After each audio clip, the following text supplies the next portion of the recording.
What is up? Merry Christmas. It's just a day late, but you're here with us. It's week 16 in the NFL. Week 15 was an absolute nightmare. But if you played DFS, it could still work out for you, and that's what this show is all about. This is Club Fantasy's DFS and Chill. Completely new look for this week, which we'll get into here in just a few seconds. Week 16 started shaping up pretty well. And then we heard Travis Kelce was out. And if you're a Kelce truther like I was, first round pick, it's a rough day. I'm fighting through it for you guys. Still a bunch of COVID, but in DFS, you really don't have to worry about that much. As I mentioned, different look to the show. Kyra was not able to make it today. If you follow me on Twitter, you know it was supposed to be Nate and my buddy Steve. Nate got sick. I called in the best relief pitcher I know in fantasy football, Hutchinson Brown. Not even legally allowed to play DFS right now, but has been running a contest with his pops for weeks now and doing very well in the contest as long as I don't curse him. Hutch, welcome to your first DFS show ever, buddy. Yeah, I'm very excited. This is really the first DFS content I've ever done. So I'm very, very excited. I've been playing, as you said, the DFS showdown thing with my dad for the last 8-9 weeks, and it's gone really well. So I'm super happy to start giving out some advice here. Hey, and we're happy to have you. And Steve, you're back for round two. I've been doing a bunch of content with Steve for Thrive Fantasy, and he is just one of my favorite people that I've physically met in fantasy football. And I met you at the very first expo a couple of years back and got to see you again this year, and even play in a league with you where I believe we are playing in the championship this week. So yeah, I mean, that league is crazy. And, just to go back to Travis Kelce, man, it's brutal for everyone. We're all feeling it. The three of us, I know we're feeling it. Everyone collectively is just because we thought he was going to play. The reports started to look good. He had a negative test last night, but it's brutal for everyone.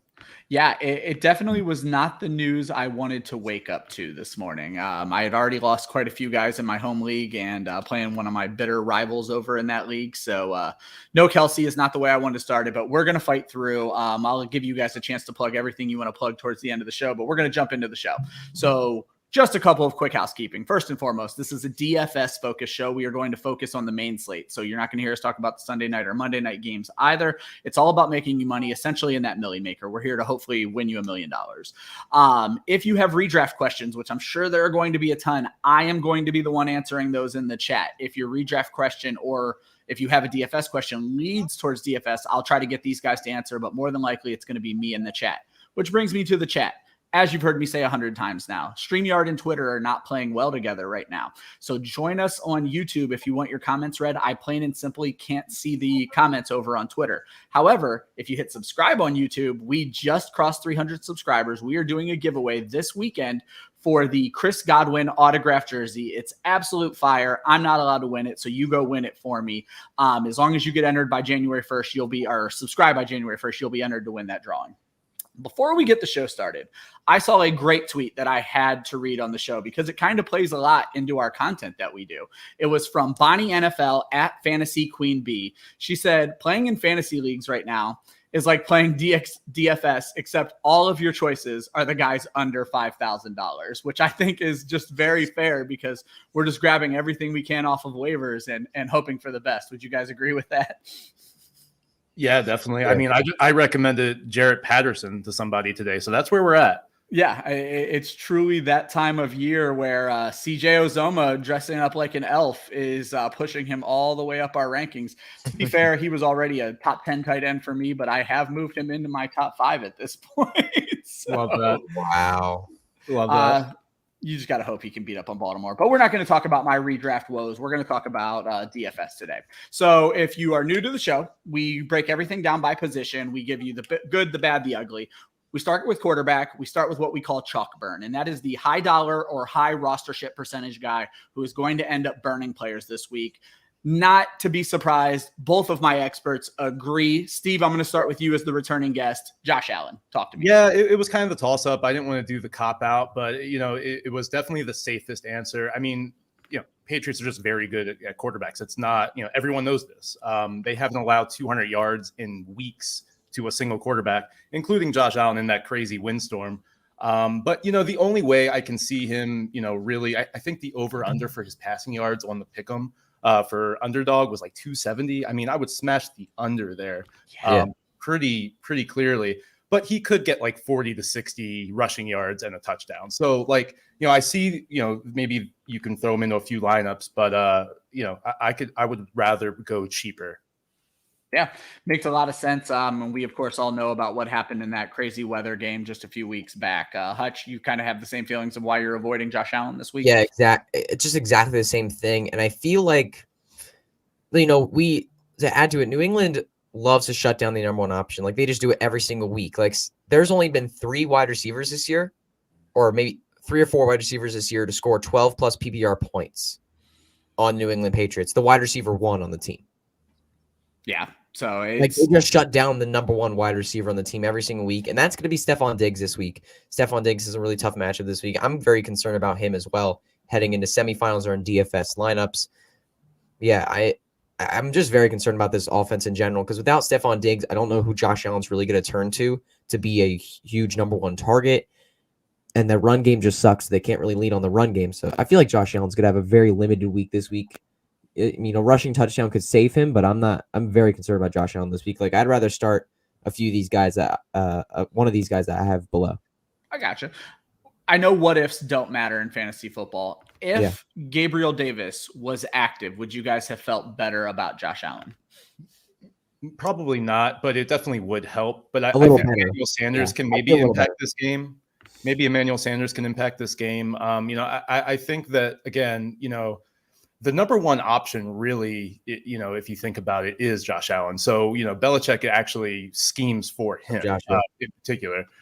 So, it's going to be a tough slate for him. If I was going to pick somebody else on this slate, I probably would pick Tom Brady up at the top. But, I'm not betting against Tom Brady today, but I could see definitely Ronald Jones getting a touchdown early on and them just kind of coasting. I could see that today. So if you want to maybe pivot off Brady in a few lineups based off that, but I'm still going to play Brady a healthy amount. Sounds perfect. Let's go ahead and get into our favorite plays. If we're avoiding Josh Allen, obviously we got to start somebody at quarterback. Hutch, you went with a guy who has been a little hot or cold, seems to be heating up, and certainly has the best wide receiver probably in fantasy football. So, yeah, you got to go Matthew Stafford here at 6,700. He is one of my favorite quarterback plays for this week. They play the Minnesota Vikings, and the Minnesota Vikings cannot guard wide receiver. They cannot guard quarterback. They just cannot stop anything on defense. And Cooper Kupp has I can't remember the corner's name, but he is a very, very advantageous corner matchup this week. And Matthew Stafford just going to pick them apart all day. Matthew Stafford's really been heating up lately. I think Stafford throws 3 touchdowns here at least and has a huge day. Yeah, I don't think anybody's going to argue against Stafford, Steve. Yeah, 100%. No, I'm down with that. If you want to go cheaper and maybe the same production, you could go Joe Burrow, 5,900, and then you're beating up on. It's the same reasoning with the Vikings. You're beating up on the corners with the Ravens, or the lack thereof. And they actually are pretty good against the run. So I can see Joe Burrow getting at least 2 touchdowns in this game. In the last 3 weeks, the Ravens have allowed at least 2 touchdowns. 1 to Aaron Rodgers, of course, but 1 to Ben Roethlisberger, and then another to Baker Mayfield. So if they can get 2, I think Joe Burrow can get 2 in this game. Yeah, the Ravens are definitely a funnel defense at this point, and with a slightly banged up Joe Mixon, I think that does play quite into Joe Burrow's hands, just not knowing what they're going to get out of their running game, and you'd obviously love to see a bigger game out of Jamar Chase than what we've seen recently, and I think his name may come up again later. You guys actually picked very reasonably priced quarterbacks, but I'm going to ask you to dive even deeper. So we're going to look at our favorite low dollar plays. Sometimes when you build a lineup around heavy running back, heavy wide receiver, you have to go cheap at quarterback. And Steve, you have a name I don't think a lot of people are going to expect to hear come out of your mouth. So yeah, I wouldn't expect it either. But be careful with that. With his nickname there. I wasn't going to say his nickname, especially with Hutch on the show. It's just ridiculous. So. But look, we haven't heard his name in a while, and he's 4K on DraftKings. I mean, Nick Foles, he has a great matchup going into this week, and I think that it's Matt Nagy, so we can't really bet on Matt Nagy to do something smart. But if you're going to lean into your quarterback strengths, you're going to spread it out, and you're going to try to get a couple deep shots to a Darnell Mooney. He has playmakers out there that actually do some things. We're going to talk about his tight end later, actually. 4K, I think you could do worse. It's a very good matchup. And again, we're talking about, can he get 2 touchdowns? I think he can, and then you can build a really good lineup. You can get your Cooper Kupp in there. You can get Keenan Allen in there, really good plays. along with, if he gives you that 2 touchdowns, you're really happy.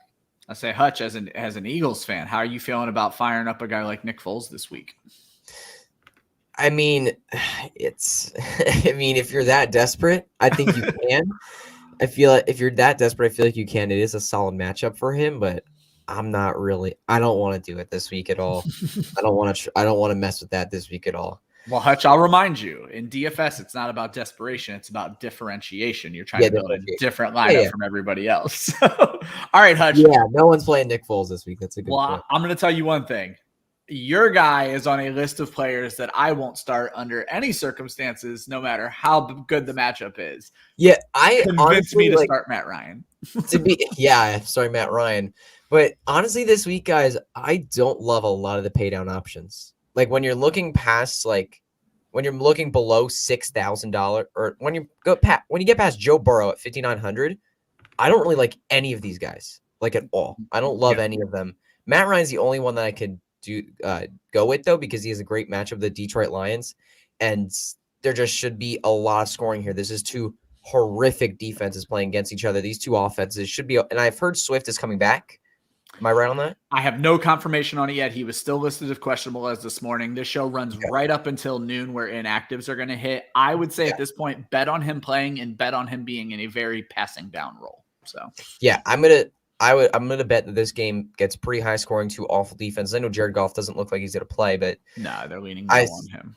Yeah, I'm still betting on this game being a higher scoring game. I think Matt Ryan gets 2 through the air and has a solid performance, gets to like 13, 14 points. So I'm gonna bet on Matt Ryan this week. But honestly, I'm trying to pay up at quarterback this week. I don't like any of the options below Joe Burrow. And Swift has a chance to return.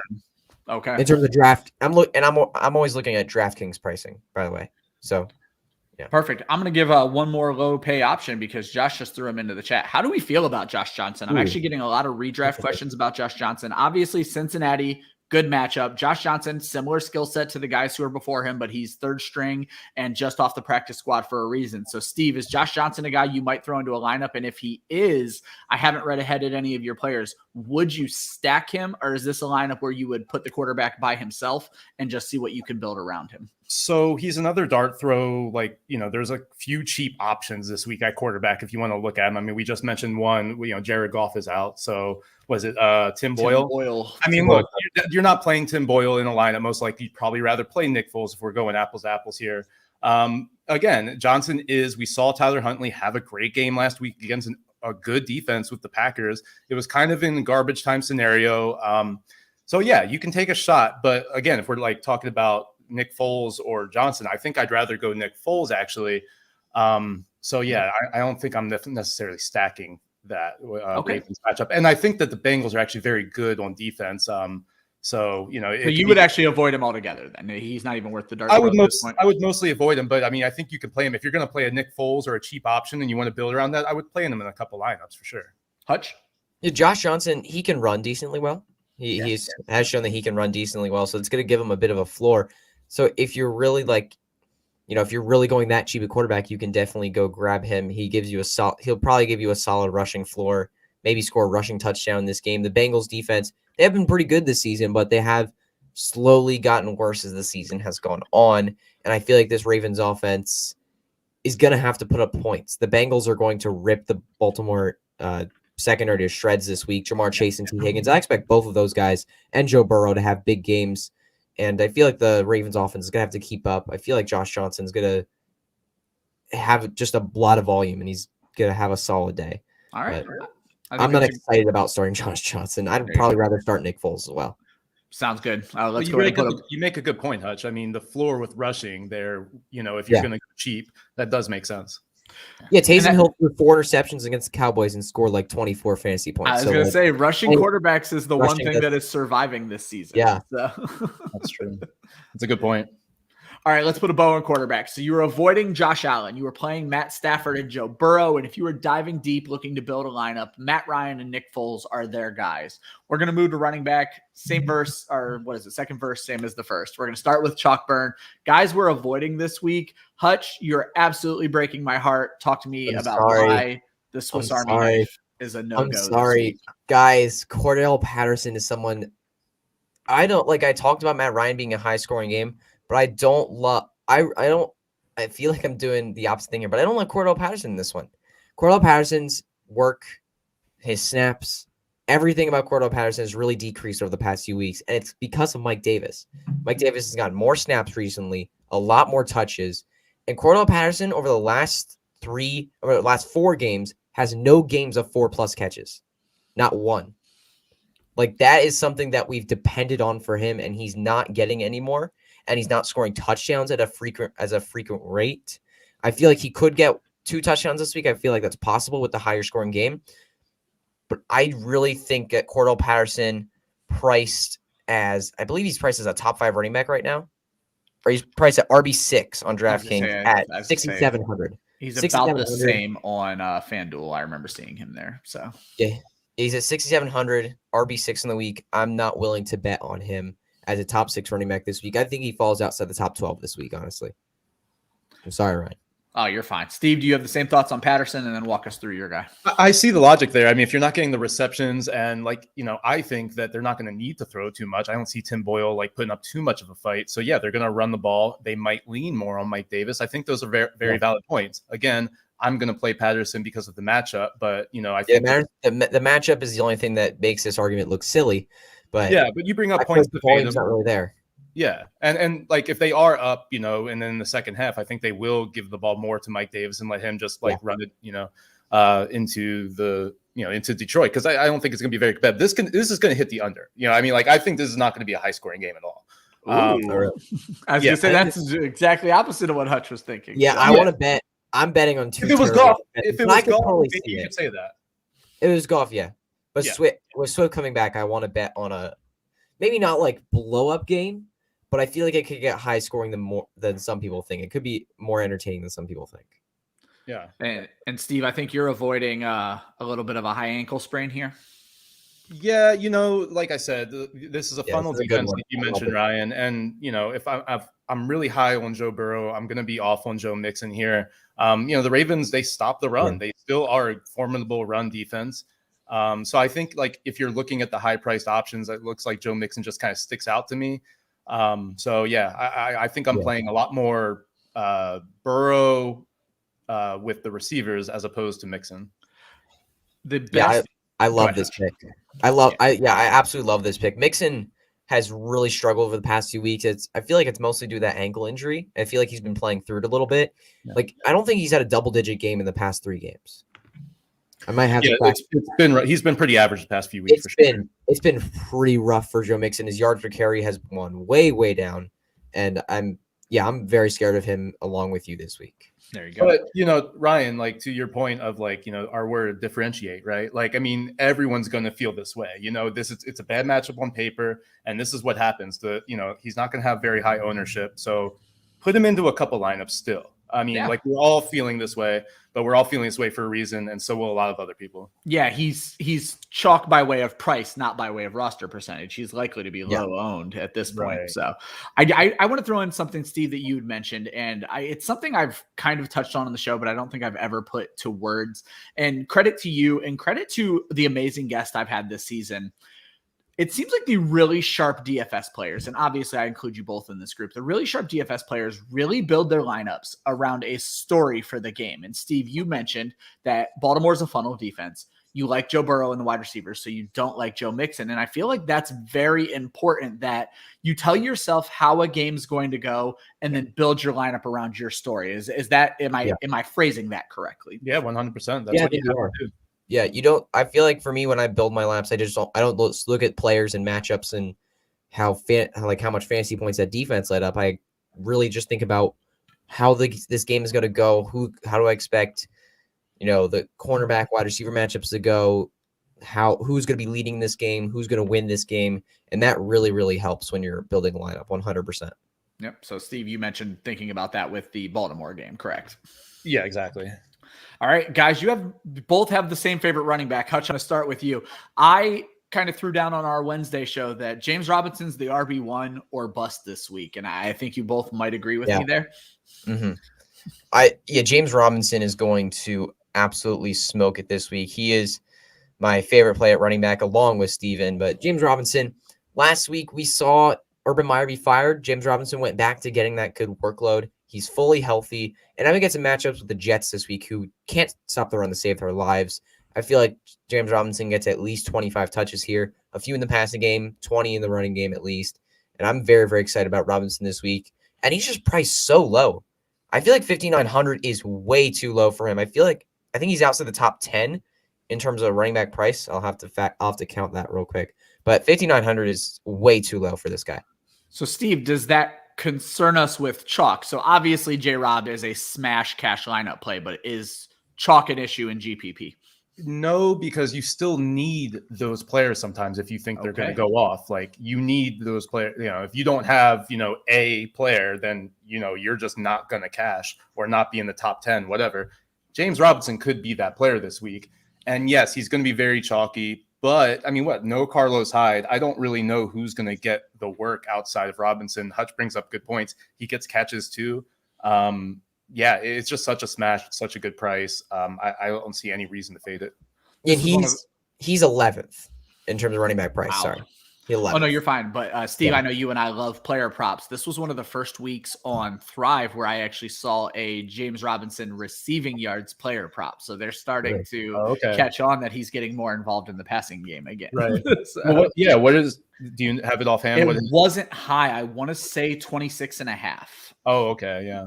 Yeah, I'm all about the running back reception props. Like, they really price it pretty low. Like, last night, Chase Edmonds was a smash. I think they started him at like 4 at like plus 110. I think he ended up getting 6 or 7. Edmonds did last night. So, like, if you're just looking at that, and a lot of times those odds will increase. Like, if you just push that up to 6, oh man, those running backs will really, you could be in like plus 1,000 for like 6 Edmonds, receptions. Yeah. And so like with player prop betting, it sort of tells you what people are expecting to happen in a game. And that's something you can look at. I apologize. It was only 17.5 yards for James Robinson receiving. So over. Yeah, so that's a fun one to play. So we all love James Robinson, and he needs to be the RB1 based on the thoughts I put on the line. Steve, I'm going to start with you because I was torn on this game all along. Obviously, the Giants can be run on, but Philadelphia has so many options. You are willing to throw based on, I'm guessing, the volume we saw last week. You're willing to throw Jordan Howard in the lineup? Yeah, and in like a week of just like pure madness, right? You mentioned week 15. We're still in it, man. It was not as bad, but like with this Travis Kelce news, it's not great. And like, right now, like you want volume, and what's going to happen? What's like the most fluky thing that just happens? Jordan Howard just falls into the end zone. We see it time and time again. Exactly. And 15 for 69, nice last week. And I think we're going to have a positive game script again. He had 48% of snaps. Forgive me, I don't know Boston Scott's status right now. Nor I hadn't seen anything about him being out. I think they're running full because he split the workload last week with Miles Sanders very evenly. It was a positive game script. It will be a positive game script today unless Jake from State Farm gets it done somehow. But Scott actually didn't get anything. Scott didn't get anything against Washington. Yeah. I think he's out. Yeah, he's out. He's in this game. Maybe you could say he's going to get some of those carries, but Kenneth Gainwell only 8% of snaps. Jordan Howard just seems like he's going to get like about 40-50% of snaps. It seems like Scott is active. Okay, that's what I thought. And it's interesting to me how quickly Philadelphia is willing to go away from Kenneth Gainwell, because 2 weeks ago I don't understand it. Yeah, it looked like he was going to be involved again, and now it's just not looking that way. You have another a nice pivot at running back, Hutch, and another guy I'm going to bring up the chalk aspect for both of you guys. But Hutch, go ahead and get us started on Justin Jackson. Yeah, Justin Jackson at 4,200. I feel like with the salary data, they expected Eckler to play, so I feel like that's why he's so cheap right now. But Justin Jackson is going to get 15 plus touches in this game, and now he gets a Houston defense who just cannot stop the run. Justin Jackson's also proven to be a solid pass catcher. He has shown that he can catch passes. So I feel like he can get a few catches here. But I feel like this Chargers team, like I'm not going to project this as the score, but I feel like the Chargers could come out and win like 36-3. Like I feel like it could be really bad for the Texans. Like, yes, no, seriously though. I feel like the Chargers are going to come out and just beat the living crap out of this Texans team. And Justin Jackson, I feel like it's going to be a big part of that. So I want Justin Jackson in my lineups this week. He's shown that he was really explosive last week on his 10 carries. I believe he gets solid 10 carries. So, Steve, are we worried about too high of rostership on Justin Jackson with him being Yeah, dirt cheap and a starting running back? I don't think so. I mean, he's so cheap that it almost like balances out there. So it's not like you have to get too cute and pivot to a Jordan Howard. But yes, if you want to differentiate, you could do that. But no, I mean, I agree with a lot of what Hutch is saying. When we saw Rashad Penny have a great game, the game of his career against these Houston Texans. They might split it up a little bit more than we think in the backfield. Yep. But other than that, he will be the pass catcher predominantly out of the backfield. So I think it's a very good option. And I'm not worried about the chalk with the price. I think you guys hit on both the points. I think even if they end up splitting carries, because early in the season they were involving Larry Roundtree, they've gone away from him. They're starting to work Josh Kelly back into the lineup, but we've seen him lose his job at a moment's notice in this offense. So but I think Justin Jackson's passing game work is safest. Our resident Eagles fan, no disparage to Hutch or my friend Kyra, who couldn't make it today, but Josh Hudson runs the show, so I'm going to have to give him his credit. He says it's not a Howard week. It's a Boston Scott week, the giant killer. I thought he was inactive. Is he playing? That's what I said. No, Boston Scott, we don't have a full thing. Yeah, it seems like he's active. Yeah. Oh, okay. There you go. So be careful with Jordan Howard, but I still agree with the way they're using him. Howard could fall into the end zone and get you those 12 points. I'm not like bullish on Howard with Boston Scott. There you go. And Howard's been actually very efficient on his carries this year. Like when he's active, he doesn't have a game below 4.18 yards per carry. One day, I want to just get a roundtable show together where we talk about why the NFL hates Jordan Howard. Because for 2 years with the Chicago Bears, he looked like a better than serviceable running back. And now nobody will touch him with a 10-foot pole as a starter. Like he has to be this like weird emergency option. And there's got to be something there. Yeah, it's weird. All right, guys, let's button up running backs. You're avoiding Cordarrelle Patterson. You're avoiding Joe Mixon. I hate to hear Cordarrelle Patterson, but I agree with both takes. You are playing James Robinson. For the love of God, play James Robinson. Yeah. And you are throwing in Justin Jackson and maybe Jordan Howard, but keep an eye on Boston Scott's status. We may be someone we want to avoid. We're going to move to wide receiver. We're going to do it all again. Hutch, I'm going to start with you. DK Metcalf is a guy you do not want to play this week. You still don't see the turnaround happening. No chance. DK, some of you listening to this know I'm a DK Metcalf hater. I have faded him so hardcore this year. I did not get him in one single out of my 17 leagues. No way this year for DK Metcalf. I'm just not in it anymore. Like the touchdown regression has really hit him lately. Like he started off the season, he was on pace to score a touchdown, more than one touchdown per game for the first 8 weeks. And for the last Since week 10, he hasn't scored a touchdown. It's just what's happened. He's hit significant touchdown regression. Hasn't had a game above 6 catches since week 10. He has not had a game above 6 catches.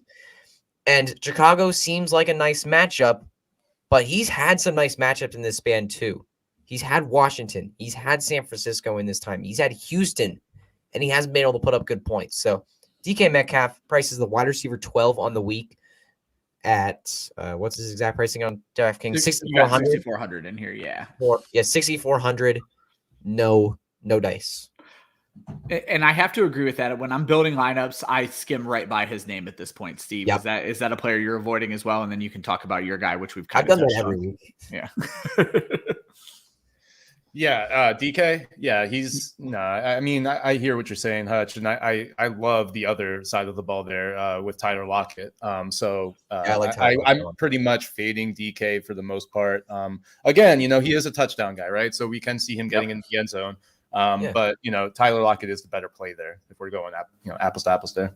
Makes perfect sense. And then I know you touched on it earlier, but go ahead and just walk us through one more time why you're avoiding Stefan Diggs. Yeah, exactly. I'm avoiding Josh Allen, so I'm not playing too much. I love this stack here.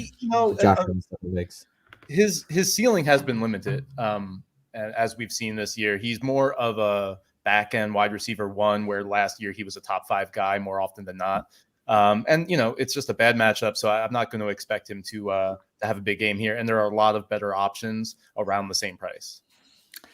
Yeah, Makes perfect sense. And there's some narrative. And I want to give a shout out to Akash. We had Akash on the show last week, and we talked about the narrative of Bill Belichick taking away your top weapon. And Akash flat out said against Jonathan Taylor, it's not going to happen. And for 3 quarters, it looked like it was going to happen, though Taylor was over 100 yards when he broke that big touchdown. What I will say is it is a lot easier to take away a wide receiver weapon than it is a running back weapon without being willing to commit to 8 and 9 in the box every play. Right. So, and we've seen Diggs get slowed down against this, and now they don't even have to worry about Gabriel Davis. I think avoiding Stefan Diggs and DK Metcalf is definitely the right call. Steve, I know you've told a perfect Cincinnati Bengals story. Let's keep that story going and tell me why Ja'Marr Chase is going to catch, what was it, more than one ball for 3 yards or whatever it was. So. Well, exactly. And you bring up a great point because his ownership is going to be less just because of last week. That's how it is. There's going to be a certain amount of people that don't want to play him because of last week. But that 7,100, what I love about Ja'Marr Chase is that we've already seen him be like a $9,000, type of guy. So he's priced at 7,100, but you can get that 9,000 production. 2 weeks ago, he had 2 touchdowns against San Francisco. This week, a similar kind of defense that is just gashed by wide receivers week in and week out. I think it's a big game. His player picks or prize picks on Underdog, 4.5 receptions. I mean, I'm smashing the over. Before last week, 2 weeks in a row, he had 5 catches, at least 5 catches. One of those, he had 2 touchdowns. It's just a great matchup. And then I think that, that 7,100, he can give you that kind of explosive slate breaking kind of week. So you need him in lineups. Yep. And Hutch, your favorite wide receiver plays right into a storyline you've been telling us about the Chargers Houston game as well. So yeah, I'm throwing Keenan Allen in my lineup this week at $7,700 on DraftKings. Keenan Allen is absolutely my favorite play of the week. I think he's a top 5 wide receiver on the week, and he doesn't even need a touchdown to do so. He's proven that he can put up 20 plus points without a touchdown. I can see 10 catches for 130 something yards this week. It's going to be insane. He has a matchup with Desmond King this week, slot corner from Houston, right? And Desmond King has been just straight up terrible this year in terms of coverage. So there have been almost 100 players that have already faced 400 plus routes on pass plays. So corners, right? Desmond King the second is one of them. Among this group, he ranks second worst in fantasy points allowed per route, and he's bottom half in fantasy points allowed per target. He's just been terrible when, trying to cover a slot receiver. Keenan Allen is going to feast this week. I love that. Yeah, you guys have both told stories about 2 games, and honestly, it's the way I see those games going as well. Is there any concern, and you can both answer this, is there any concern that they can focus more on Allen with Mike Williams out, and it could be the 2 young wide receivers who blow up, or are we just pretty positive it's Keenan Allen? Well, Guyton is out, so we have Josh Palmer out. I missed that. Okay. Yeah, Guyton's out too. Obviously, Parham is out. So, it could be like a Jared Cook type game. But what I love about when Eckler's out is that's even more targets for Keenan Allen. We're talking about maybe Josh Jackson will get some targets. Well, Keenan Allen's probably going to get some of those as well.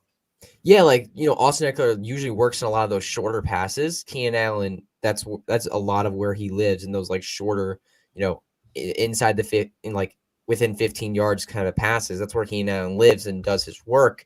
So I feel like it's just going to be a lot of targets. There is concern that the Houston Texans would like to team up on him a little bit, but I feel like there's just no one that can stop him. Yeah, on the Texans team. Exactly. I think they're not going to be able to stop him. No, there's no way. I don't think there's a way they can stop him. By the way, DeAndre Swift is out. Okay, there we go. All right.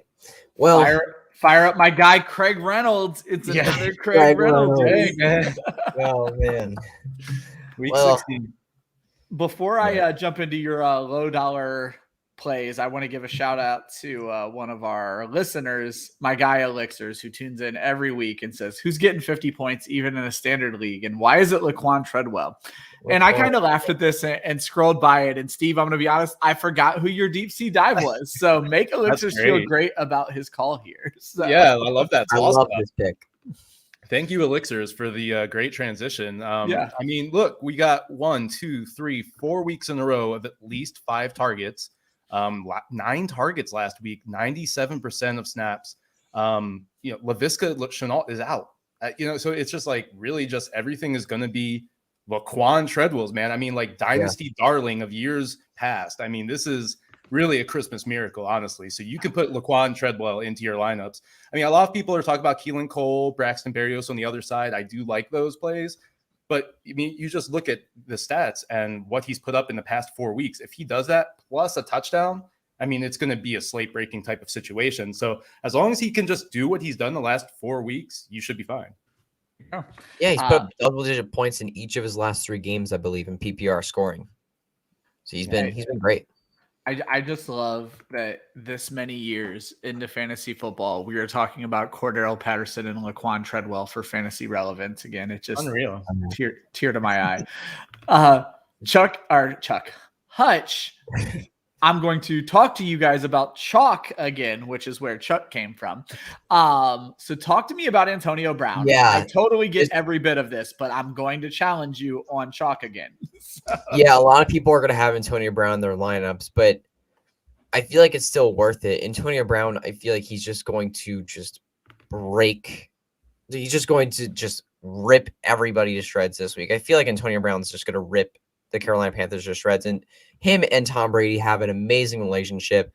Mike Evans, Chris Godwin are both looking like they're going to be out in this game. That's going to leave tons and tons of targets. Both ruled out. So both ruled out. Yeah. Yep. Absolutely. Yeah. Antonio Brown's just going to feast this week. I love Gronk as well. We'll talk about him in a bit. Yeah. Antonio Brown and Gronk. I love both these guys this week. And Antonio Brown's only $4,900 on DraftKings. Like, that is just so cheap. It's ridiculous. So, Steve, I'm going to kick to you first.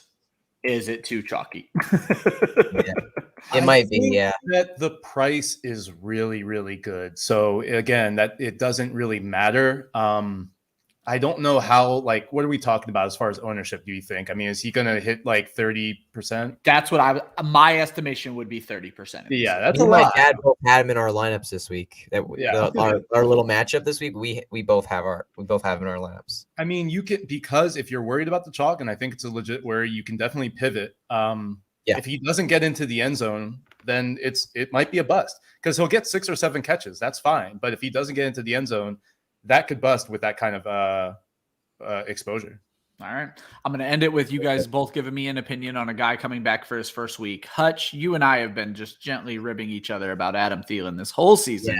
Until these injuries, I looked like a pure genius saying that touchdown regression was not going to happen. I'm not going to say I predicted it, but I predicted it. So you did, yeah. I will say, first week back, I am probably wanting no part of Adam Thielen. How do you guys feel about throwing him into a lineup this week? Yeah, I am not confident in him at all. I'm just really not confident in him at all. I feel like you should try to pivot to another option, especially we're in semifinals. For me, when I go to the semifinals, when I'm in my playoffs, I don't want players that have a good chance of putting up 0 or like a 1-point game. I don't want a player that has a chance of putting up like 2 points. I don't want that type of play in my lineup, because that could really kill me for the rest of the end of my season. And I feel like Thielen has a chance of doing that. I feel like he could just be a decoy on the field. So I want, and they've discovered KJ Osborne and Tyler Conklin as solid options. I feel like they'll just look their way more this week, and Adam Thielen won't get many targets here. Steve? Are we talking about DFS or season long? Let's talk about DFS. Just, is he a guy who's worth a gamble in a lineup, coming back from a high ankle sprain as fast as I can remember a lot of people coming back? Yeah, I was talking about seasonal. It's your thing. It's your first DFS show. It's fine. Yeah. The seasonal is usually my thing, but yeah, DFS, I don't want to bet on him either, because he's priced decently high. Yeah, I believe, right? Yeah, I think Jalen Ramsey is out in this game. So originally I was thinking, if Thielen's back, this could be good, because Ramsey's going to mostly be on Justin Jefferson. But with no Ramsey, I think there's no reason to play Thielen when you could just play Jefferson in the lineup. There you go.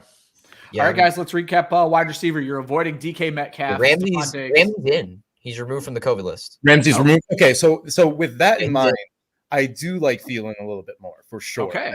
That makes Thielen a little more intriguing, but I still don't want to do it. The high ankle sprain is a concern. I mean, we saw A.J. Brown tear things up in his first game back with coming off of a chest injury. So if you're going to say, all right, well, like, look at AJ Brown, what he just did, you want to start your studs. It really depends on who you have. But in DFS, was he at 6,700, Ryan? I believe that's what I saw. I mean, it's pretty pricey. Yeah.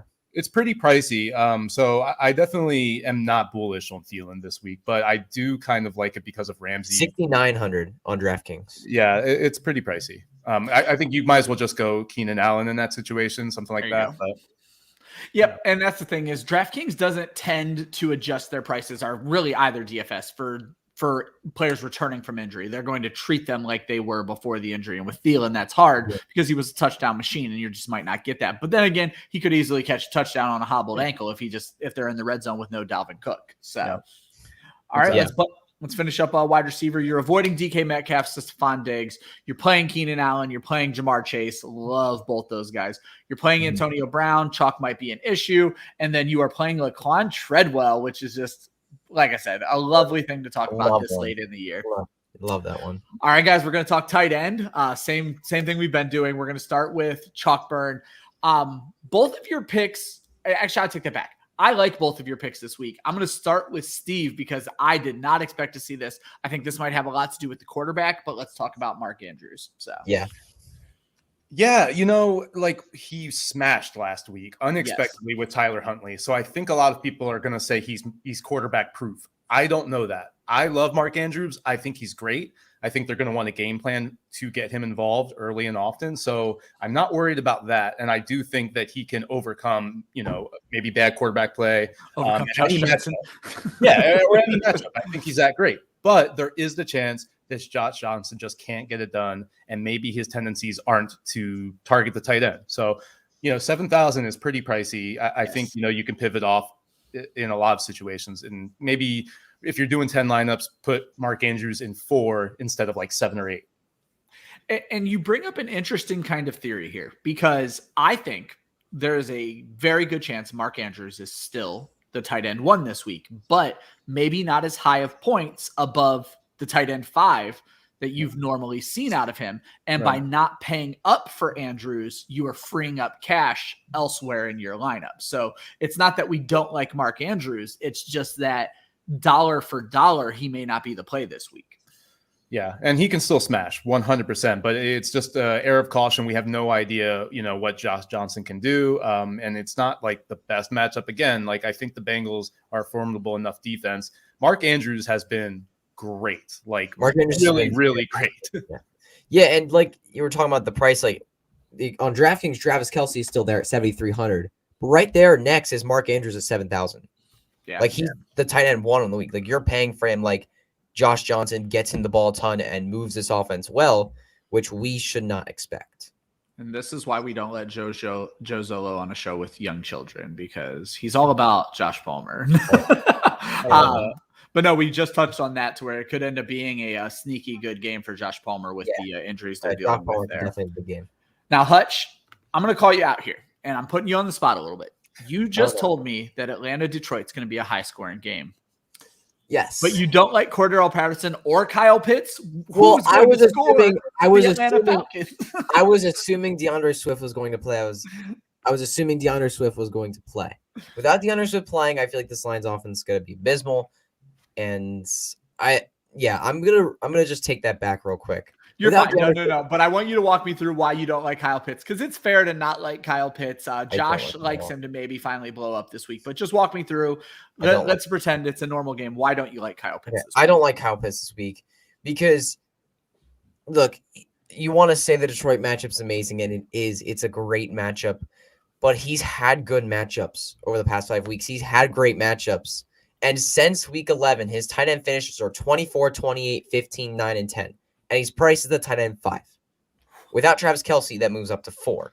Like, he's just way too high. If he was priced at like 9 or 10, like, I'll take that. But he's priced at tight end 5. You're expecting a breakout game. We can't expect that from him, given what he's done this season. He hasn't had a game of 12 PPR points in the last 5 games. Like, it just has not been good for Kyle Pitts. And I hate to say, because I love Kyle Pitts, I think he's a great player, but it's just not working out for him right now. And I'm sorry, I said it, I'm taking it back, but yeah, this game, I don't know. Without DeAndre Swift, without Jared Goff, thinking about it now, I'm going to take that back. This game I don't think it's going to be a higher scoring game. And even if it was, Kyle Pitts just doesn't get in the end zone. They're not using Kyle Pitts around the red zone too much, and he's not scoring touchdowns. I don't like this at all for for Kyle Pitts. I think his price is way too high. It makes sense. Steve, do you think is the blow up game due to happen? Josh on our Wednesday show was I don't want to say he was adamant, but he floated the idea that this could finally be the Kyle Pitts blow up week. So I would bet on it being more so that than a bust, but I think you're probably going to get somewhere in between. I could be wrong about it being Josh. I don't mean to interrupt, but it might have been Joe who said it. I thought it was someone who said it, but Josh is now saying it could be a Russell Gage week as well. So if I'm kind of fading Mark Andrews here, right? And then, I have Gronk as well as my favorite play. But I could be wrong on that, right? Like, cause I want to also hedge my own bet. If I'm really heavy on a player, a lot of people are. So that means that there's really good opportunity. Hutch talking about Kyle Pitts. There's a lot of people that are frustrated with Kyle Pitts, but he could be the pivot and he could be the higher scoring of these three players. So I think that you can get Pitts into a lineup. I could see it going really well for him this week. It hasn't been good, but it hasn't been catastrophic, right? He still gets you that 8 to 11 points. All of a sudden he adds in that touchdown again. It's huge. Yep. Yeah, and I'm not saying there's no chance he breaks out here. There is a chance, but you're paying for him like he's going to. You're paying for him at a top 5 tight end price like he's going to break out, like it's been happening the last few weeks, and it really hasn't. So I just don't want to bet on him that high of a price. If he was at tight end 9 or 10, as I said earlier, I'm in. I think that's a great play. But tight end 5, where he's priced, is way too high. And I also think that you can fade this game in a lot of ways. And, Kyle Pitts could be a complete fade because, again, it's probably going to be a low scoring game with Tim Boyle. Yeah, I'm in complete agreement with you right now. I just really don't think. Yeah, I really just don't think that Tim Boyle can. I mean, he's been atrocious in his football career. If we look back in college, it's known that he's been really bad. And very bad in week 13 against Cleveland, or week 11 rather. And no Swift, if he had a playmaker, but it's tough. Yeah, it's rough. It really breaks my heart for Amon-Ra St. Brown, who I was expecting another huge week for, but we're going to have to live without it would appear. You guys agree on your favorite play of the week, and I don't see how you could really disagree with this, especially with the way the slate has broken down. You both have Gronk. Steve, go ahead and start with some Gronk 100%. Facts. So no Mike Evans, no Chris Godwin. The chemistry is there, and when this has happened in the past, he's just smashed. Throw it up to Gronk, let him get 2 touchdowns. It's probably going to happen. I think if your analysis includes Gronk and smash, that's about the most perfect analysis you can get when it comes to this guy anymore. So seriously, shame on me for not thinking he could come back and do it. Hutch, what do you feel about Gronk? Yeah, Gronk is going to Gronk and AB, I think, are both going to light it up this week. I think they're both going to have fantastic performances. I think it's going to be great for both these guys. They're going to get tons of targets. The relationship for both is there. Yeah, I'm all in on these guys. I actually had something I wanted to throw in on your AB take, which is a great take for you. It came out this morning that there are accelerators in AB's contract that get him paid based on catches, yards. And we know Brady loves to help players hit accelerators. And that is something to keep an eye on. Do you know the exact numbers on that? Or is it just most important is catches. It's the one I caught. He needs 21 catches over the next 3 games. And then it's touchdowns and yardage. He hits 333,000 if he hits each one of them. So there's $1 million up for grabs for him if he hits these touchdown catches and yardage. So one of them is 21 in the next 3 games. And we know Brady loves things like that. And his prize picks on Underdog over under receptions is 5.5. So 7 feels like a very good bet. So, all right, guys. So Gronk smash. I don't think we need much more than that. Let's dive deep at tight end. And this is a week where a lot of people are probably going to have to dive deep at tight end and redraft and in DFS because the top of the slate, it's rough. And Travis Kelce's out. And you guys both have very good plays based on matchup. And we've seen good games. We've seen bad games. So Hutch, walk me through Evan Ingram.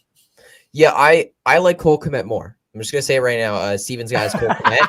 I like Cole Kmet much, much more, but I think there was too much agreeing on the show. Yeah, I was too much agreeing. I didn't want to copy him. And this was actually a during show pivot. I actually had Foster Moreau on this list. Okay. And then I was like, you know what? No, I like Evan Ingram much better. It's a much better matchup with Philadelphia. Hugh who cannot stop the tight end position. Sterling Shepard has a torn Achilles. He's out for the entirety of the season. That's more targets to go around.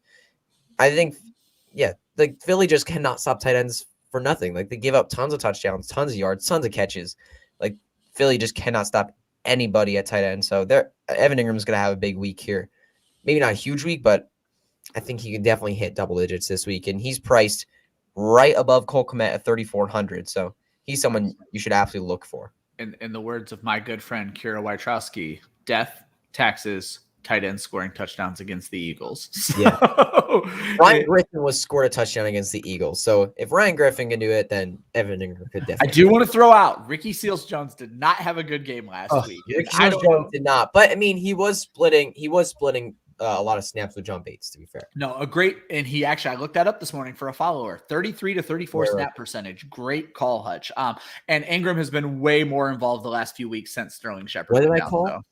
Wait. On the split snaps between Ricky Seals-Jones and I was saying that's a great analysis there. So we talked about that on the Start Sit show last week, I think, right? There you go. Yep. Yeah. And then Steven closes out with tight ends with Cole Kmet. Hutch is a favorite as well. Yeah, at least 5 targets in the last 4 weeks. 2 of those games, 9 and 11 targets. We got Nick Foles, so obviously we're like, okay, well, how do we know? Nick Foles likes tight ends. Zach Ertz, Trey Burton back in Philly days. I think that he's going to be a favorite target of Foles. And then it's a great matchup. The Seahawks just let tight ends walk all over them. So, you look at the volume. I think that Foles, fits in nicely with that. So I'm going to keep going. And 3,300 is a really great price. So you heard it here first. Steve has said that Cole Kmet is going to throw a touchdown to Nick Foles in this game. It's pretty much guaranteed. If you combine, they might try it. Sorry. No, go ahead. I just went real quick. If you combine Ricky Seals-Jones and John Bates's catches and stats, they had 8 targets for 5 catches for 52 yards. So definitely a playable tight end. Yeah, that's getting you double-digit PPR points. So I like Evan Ingram this week, but you guys can go on. All right, guys, let's recap tight end. You're avoiding Kyle Pitts. I don't want to say the words you're avoiding Mark Andrews. There are probably better payment options than Mark Andrews, like Rob Gronkowski. Then if you're diving deep, just filling out your lineup, you're grabbing Evan Ingram, you're grabbing Cole Kmet. Very great options based on matchups. We have time, so I'm going to let you guys chat about your defenses a little bit. So I call it David and Goliath. I want an expensive play. I want a cheap play because that's basically how you're going to choose a defense in DFS. You're either going to take whatever you can afford or you're going to go for a great matchup. Hutch, you literally probably have – actually, the two of you have crossed my David and my Goliath, but you guys all have the right plays. But Hutch, go ahead and start with yours. Yeah, I'm going to start with the Goliath here, the one that you want to pay up for. I'm going to start with the Chargers at 3,400 against the New York Giants. Like, seriously, like this is just going to be – oh, wait, no, sorry, not against the – No, Chargers against Houston. Chargers against Houston. Sorry, my bad. It's your beat down of the week. Yeah, they're going to beat. They're going to beat Houston down. And look, the Chargers are terrible against the run, right?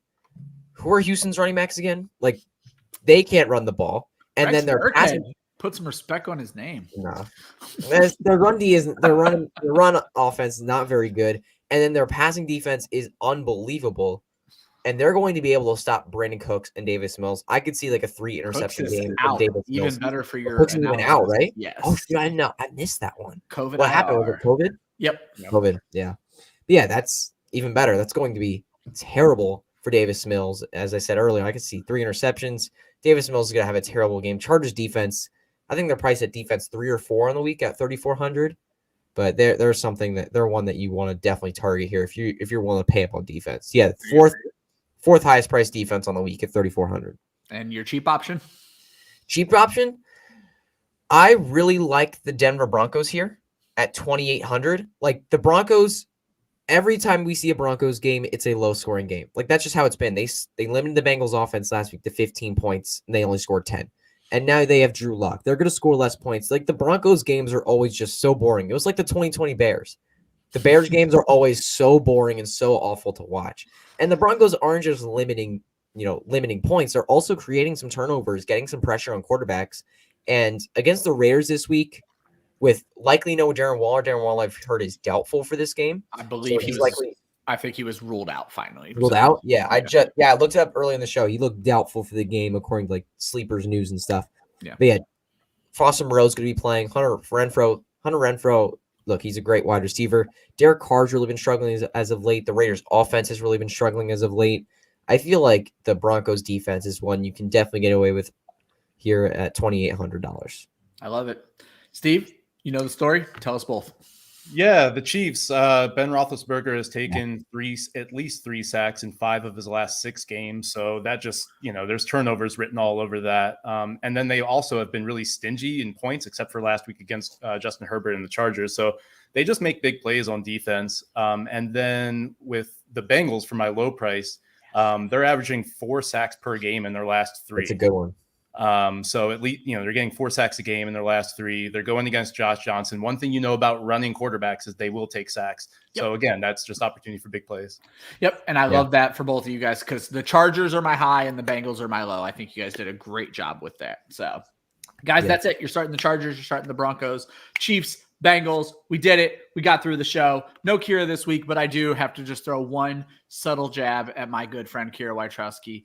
I have a show doc done by these 2 gentlemen. One of them done in less than 30 minutes with only one name at each position, Kyra. They didn't cheat one time. They didn't throw a bunch of guys on here, which is why we're getting this show done in under an hour. But I love you to death, and I can't wait to see you back next week. Anyway, guys, I'm going to start with Hutch. Tell everybody where they can find your work. Thank you so much, Hutch. For those that don't know, I lost my guest at 9:56, and I had Hutch in the show doc by 10:30, and he's on the show with us. So thank you again. Tell everybody where they can find you. All right, so you guys can go follow me on Twitter and on TikTok at TYFMNFL right there, that little handle there. You guys can go follow me over there. I would appreciate if you checked out the Young Fantasy Mind Football podcast. It's the podcast I run, and my little brother for Christmas gave me this mug. He designed it, and it got my logo on it, which is super cool. But it's the pod. That's really the main thing I do. I do 3 episodes a week over there for the podcast. We usually talk season-long stuff. Not usually DFS. As I said earlier, this is my first DFS style show, but I usually talk season-long stuff over there. Redraft, dynasty, start sit decisions, all that great stuff. But yeah, I'd appreciate if you go check it out. And yeah, I'm always hanging out on Twitter. If you have a start sit question, a DFS question, dynasty trade question, just DM me. I'll answer them. There you go. For those not familiar with Hutch, Hutch is 16 now, right, Hutch? Or 15. 15 now. Sorry, I have the wrong. Got the pleasure of meeting Hutch at the Midwest Fantasy Football Conference. Got the pleasure of meeting Hutch's dad, Andy, who is amazing. And Hutch and his dad every week do a video and a lineup share where they're going against each other every week. So while he is only dabbling in DFS because legally he can't even play it yet, he's still a great fantasy football mind. And my guy, Steve, hardest working guy I might know in all of this damn DFS world. Tell everybody where they can find all the great stuff you do. Appreciate you, man. Yeah, at FF Professor SD3 on Twitter. And then, I write over at guillotineleagues.com every week. I do my top 15 defenses, so we dive deep into the defenses, which also is great for quarterback matchups as well. And then, it's the Hot Take podcast where Friday nights, we're going to be doing a lot of off-season stuff. We're going to do some playoff primers coming up here, taking a break for the holiday. But you can listen to the Hot Take podcast wherever you listen to podcasts. We do a live stream on Twitter and YouTube. Yeah. And if you want I don't want to use the word guilty by association, but success by association, Dr. Berm on Steve's show absolutely crushes DFS and absolutely crushes Thrive Fantasy. Thrive. I feel bad for Thrive. I don't. But check out the Hot Take pod. Absolutely, with Josh, Berm, and Steve. One of the best shows I've had the pleasure of guesting on, and one that I actually make the time to watch when I'm not on it. Steve, please keep up the great work you do in this industry. My guy, appreciate you. Check our website for articles. We do waivers on Tuesday, though that's about to end. We do DFS matchups on Wednesday, which will continue, and this show will continue into the real NFL playoffs. Eventually, Kyra and I will discuss what schedule is going to look like so I can share it with you guys, but you'll know when we go live because you're going to hit subscribe on our YouTube page. We just crossed 300 followers. We're giving away that Chris Godwin jersey. Make sure you hit subscribe. If you don't want to make your profile public, DM me or DM the show to let us know you subscribe. So that way we can make sure you're entered into the drawing. We'll be giving away that jersey on January 1st, our Start Sit Different Day show. I'm I'm sure there's much more I need to say. Next week's guest is to be determined. I think I have somebody lined up, but it's always to be determined because I'm a slacker. I think that's all the help you're going to need with DFS. You got 1 hour. Inactives are dropping right now. But if you need more help, hop over to the IBT Media YouTube page. They have their DFS tailgate show going on right now with Nate and Bo. And I believe that's everything. Thank you so much for tuning in. Thank you so much for guesting with me this week, guys. And